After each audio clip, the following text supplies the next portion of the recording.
Hi guys, what's up? Salman is here from Signals View. So we in 3 days we have March 19th, the Fed next meeting right here. So that's something to watch out for. What's going on in the market? The market anticipate by 98% the Feds are not going to change rate. Okay, so the current rate is 425, 450. That's the current rate here, and the expected right now is 98%. They're going to hold it steady. The chance the Feds are going to lower rate is only 2%. So basically, you know what's going to happen. The point is, what's going to happen in 7th of May? Are they going to lower rate? That's the question right here. Okay, so that's something to watch out for. For the euro dollar, it rallied really quick without a correction. So we could be taking a sell position right here all the way down to around the 500 level, then going back up. Stop loss above this, the 930 level right here. Cable is the same scenario. Pound could be weak in the coming weeks. There's problem with the UK economy a little bit. We can see this falling around 300 points. It reached the 1.3 almost right here. Okay, so we could say 1.2650 around 1.2680 this week support and going back up. If you guys would like to get these indicators available in the MEQL5 store, I'm gonna leave the links in the description. Australia in the same scenario. So wait a fall first to 260. If it starts bounce from here, take it back up and possibly up here. New Zealand, the same case. Don't sell it. Just wait a drop. If it comes down to 5680, especially with the Feds, okay, then we can take it up here. But this is going to continue to the upside. So we have like an A, B, C, D scenario. We have this move, then we're coming down here or another fall, then we're going back up. So this is the way to go, guys. USDCHF, well, you should wait. If it goes back up to around 89.22, then we sell it all the way back down. But don't buy yourself from here. Wait a rise, then sell it from a higher price. If you want to take a small buy here as a stop loss, that's fine. USDCAD, the same thing. So we want to wait a little bit to 1.4450, and this is gonna crash so bad, guys. USDCAD is going to be a really good trade this year. USDJPY. The Bank of Japan is going to lower rates in May or July. So the USDJPY is coming around to 135, guys. Okay, so we want to focus only in sell positions. See these sells right here? See these sell positions are really good, okay? These sell positions are good. So what you should do here, should wait a little bit. If it go around 150, then sell it again. Don't buy it. Don't buy USDJPY at all. So for Euro Australian, guys, we're gonna only sell this. This is a really good sell, okay? I think this big chance this is the top. Worst case scenario, we make a double top here and come and sell it again. Anyway, this is going around 600 pips down. So this is a really good setup. What we're gonna do, we're gonna sell this. If it goes up another 150 pips, sell it again.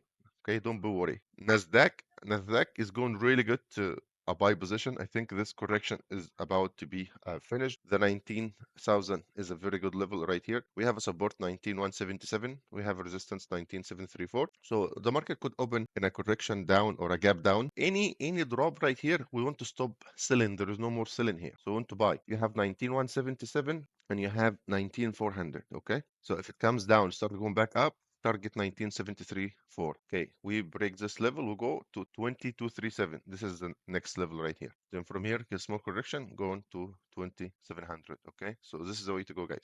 There is no more selling for the stock market. You're in New Zealand, you can see this setup. This is the 5 block indicator. You can get it from the store.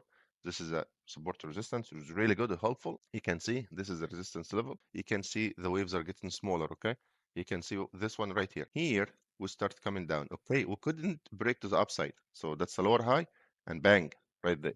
So this is coming down around 500 bips. So this is a really good sell, guys. Euro Australian, Euro New Zealand, Euro Canadian, very good sell. Euro Japanese yen on the other side could go up a little bit with the stock market. So this could keep going to 166, but don't buy it.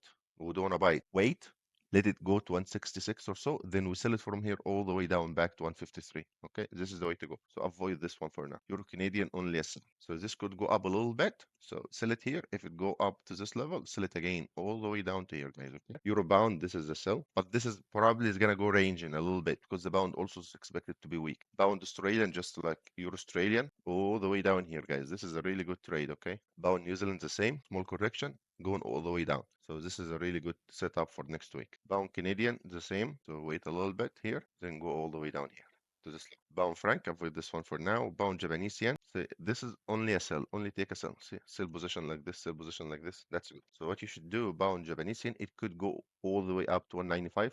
Don't buy it. Okay, we want to sell it only. From 195, start selling it, okay? Like this. But this is gonna go really down close to the Bank of Japan meeting. Watch out, there is a Bank of Japan meeting coming soon also. They're going to hold the rates steady, but they may signal a rate hike soon. So this could also affect in the market. So that's an A, B, C, D pattern. So you shouldn't buy anymore here.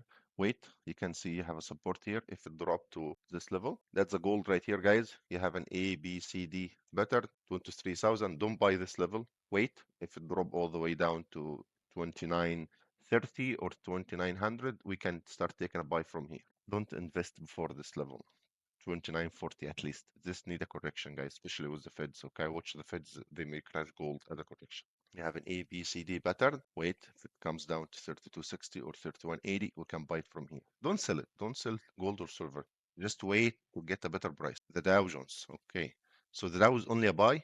Okay, but it can come all the way back here to test this 41 or 4700 if possible. So we can get one more wave. We will probably have to get one more wave down like this. Okay.